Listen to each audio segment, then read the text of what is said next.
Picture a valley so remote that for most of the year, deep snow was the only thing standing between its people and the rest of Japan. A place so isolated that families turned their own homes into hidden factories, brewing the gunpowder that armed samurai clans 100 miles away, right beneath their kitchen floors. Above that secret industry, they raised farmhouses unlike anything else in the country, towering, steep-roofed structures shaped like two hands pressed together in prayer, built entirely without a single nail. Today, you're walking into that valley. Welcome to Walking Tour of Japan, a podcast dedicated to bringing you a new adventure somewhere in Japan with every episode. Each week we'll travel to a different destination, from ancient temples and stunning gardens to fascinating cities, historic landmarks and hidden gems tucked away across this incredible country. If you're gearing up for your own trip, head over to northstartravelers.com where you'll find gear recommendations to help you travel smarter, plus a full list of our other podcast shows covering destinations around the world. If you love discovering new places and planning your next adventure, follow the podcast so you never miss an episode. And if you're enjoying the show, leaving a positive review goes a long way in helping others find it. Now let's explore Japan. You're standing at the edge of the Sho River, and stretched out in front of you is a long suspension bridge, its cables humming faintly with every set of footsteps that crosses it. This is the entrance to Shirakawa-go, a village tucked into a fold of the Japanese Alps in Gifu Prefecture, and specifically into its largest hamlet, called Ogimachi. As you step onto the bridge, the river runs pale turquoise beneath you, fed by snowmelt from the mountains that ring the valley on every side. Those mountains are the whole reason this place looks the way it does. For centuries, they sealed this valley off from the rest of the country, reachable only by a single footpath that vanished under snow for nearly half the year. According to local legend, the first people to settle here were refugees, members of the Taira clan fleeing into the mountains after their defeat in a great war at the end of the 12th century, looking for somewhere no one would think to follow them.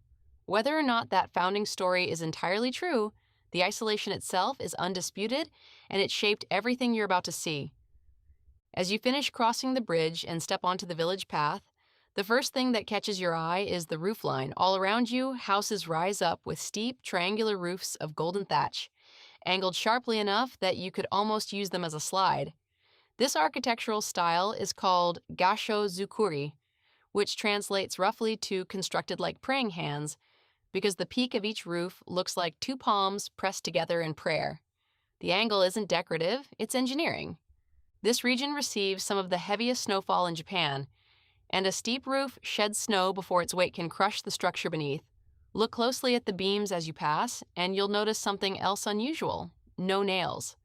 The entire frame is lashed together with rope made from twisted vine, a technique flexible enough to absorb the shifting and settling of a heavy roof over generations.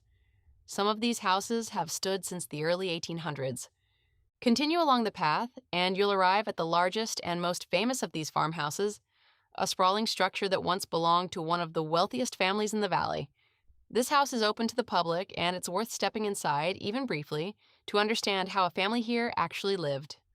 On the ground floor, you'll find a wide central hall built around an open hearth, its wooden beams stained almost black from centuries of smoke. That soot wasn't just a byproduct, it acted as a natural preservative, hardening the wood and repelling insects, and it's part of why houses like this one have survived so long. Climb the narrow stairs and you'll reach the space that made this valley wealthy in the first place. A vast, airy attic originally used to raise silkworms on wooden racks, warmed by rising heat from the hearth floors below. Cut off from good farmland and unable to grow much rice, families here turned to the two things the mountains could support: mulberry leaves for silk, and, more surprisingly, gunpowder.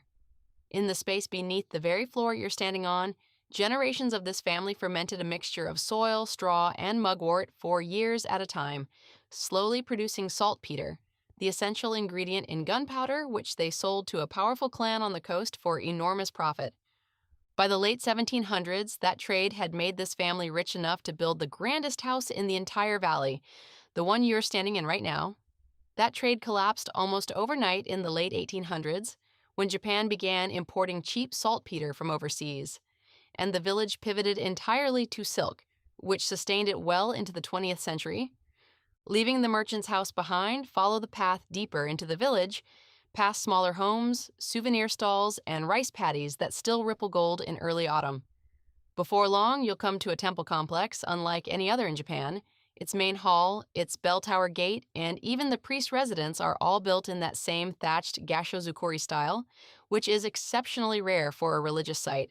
Step into the priest's residence, now kept as a small museum, and you'll find an open hearth still lit daily, the same way it has been for generations, filling the room with a faint woody smoke that clings to the rafters overhead. Pause here for a moment and notice the quiet. This spot tends to draw far fewer visitors than the farmhouses back near the entrance, and it's one of the best places in the village to simply stand still and listen. From the temple, a short walk brings you to a shrine tucked beneath a grove of old cedar trees, its wooden torii gate weathered silver by decades of mountain weather. Every autumn, this shrine hosts a lively harvest festival built around home-brewed, unrefined sake, a tradition that dates back generations and is believed to ensure a good harvest and protect the village through the coming winter. If you're not visiting during the festival itself, a small museum nearby lets you sample the sake and learn about the ritual any time of year. As you continue past the shrine, look for a narrow trail branching uphill behind the merchant's house you visited earlier. This is where the tour turns upward. The climb takes about 15 to 20 minutes on foot, though a small shuttle bus also runs partway up if your legs would rather rest.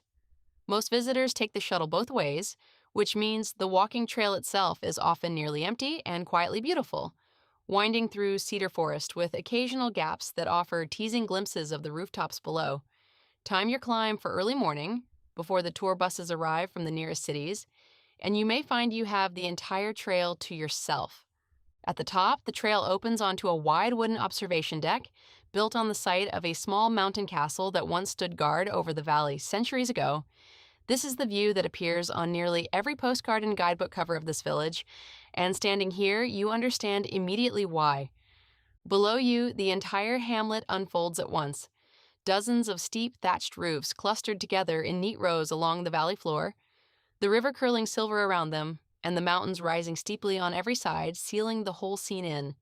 Depending on the season, those roofs might be dusted with snow, framed by cherry blossoms, or glowing gold with autumn color, but in every version, the shape is the same. A cluster of praying hands gathered together in a valley that history nearly forgot. Take a moment here before you head back down. This village survived because its people found the wisdom to work with what an unforgiving landscape offered them. Snow that could be shed instead of fought, isolation that could be turned into secrecy and profit, and a fierce cooperative spirit its residents still call upon today whenever a roof needs rethatching, a job so large it takes the whole community working together to finish it in a single day.